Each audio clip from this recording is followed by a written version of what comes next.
Hello, VC Dave with you tonight from Waxonville. I had a couple of pickups this week, nothing major, and I hit a garage sale, found three pretty good albums at a garage sale, and got something through Amazon, a new reissue. Yeah, garage sales are great. You find a lot of stuff that people didn't know was rare. Sometimes you find good stuff there, and sometimes you have people just the opposite. You have somebody that has this Elvis record. It's got a million pressings, and they think it's a pot of gold. But yeah, I found a couple. They were $1. First one is Traffic. Welcome to the Canteen. I have this on CD. It's a great live album recorded in London in '71. At this point, they were a seven-piece band. Steve Winwood, Rick Retch, Dave Mason was back in, Jim Gordon, Jim Capaldi, Chris Wood, and Rebop. Yeah, this is I think the first time a band's ever had like three percussionists. Let's see, Rebop, after this album, he went on to join the band Can, and he also was in Jimmy Cliff's band, the reggae musicians band.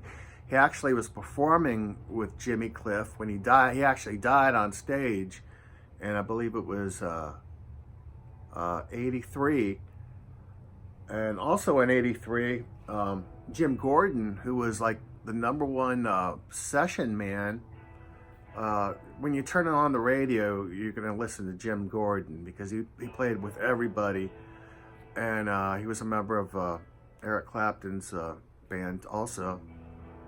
He was found guilty of murdering his mother. Apparently he had a lot of issues upstairs, and he to this day he's in a California penitentiary.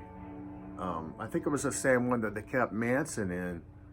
But yeah, he's still alive, but he's in, he's in a bad way, to say the least.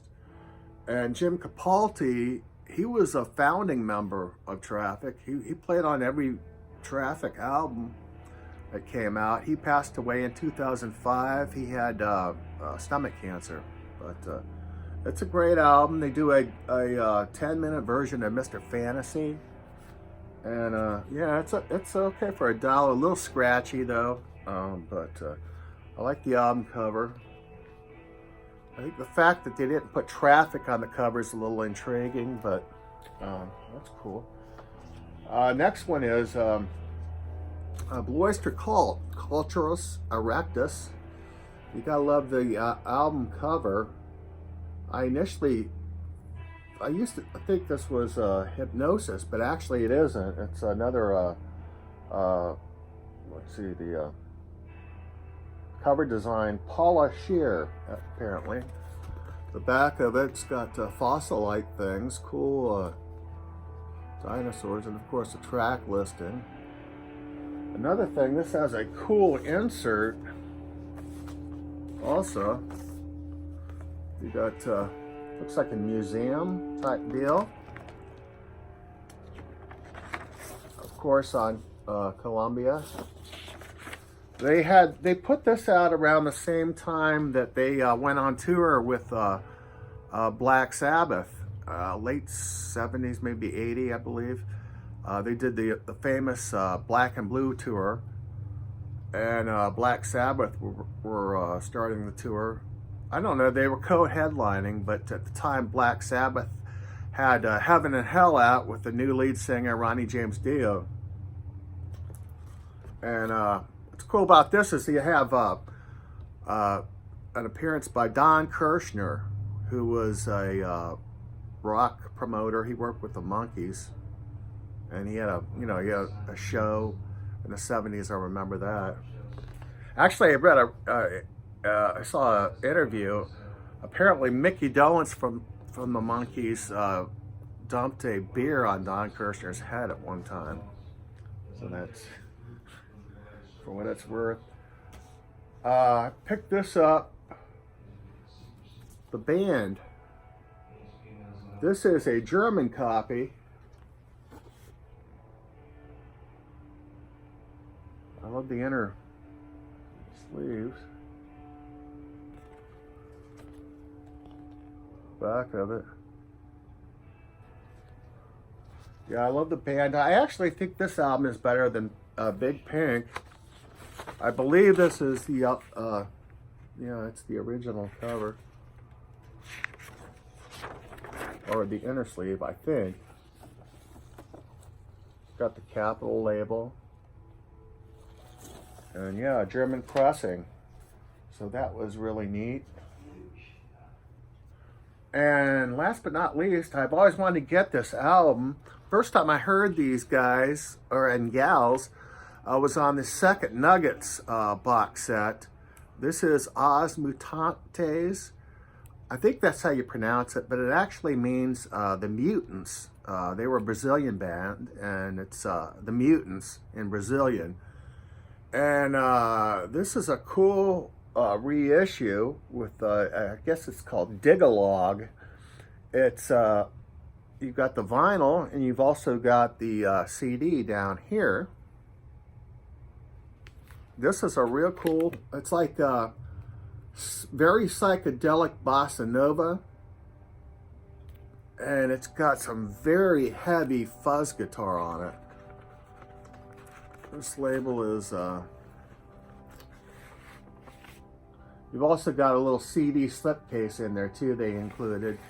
But this band is very cool. It was two brothers. They got together with a female lead singer, and they put out some like very psychedelic bossa nova. It's a lot like the Joe Bird album, Joe Bird and the Field Hippies. It's a lot like that. Kind of sounds a little bit like Velvet Underground's first album with Nico, because she sounds a little bit like Nico, this lady here. But what I like about it is they actually had a third brother also who liked to dabble in electronics, and he invented these very over-the-top effects pedals for the guitar. The guitar player, I believe, was this gentleman, and this thing is loaded with some of the most amazing fuzz guitar I've ever heard. Let me show you the back cover again.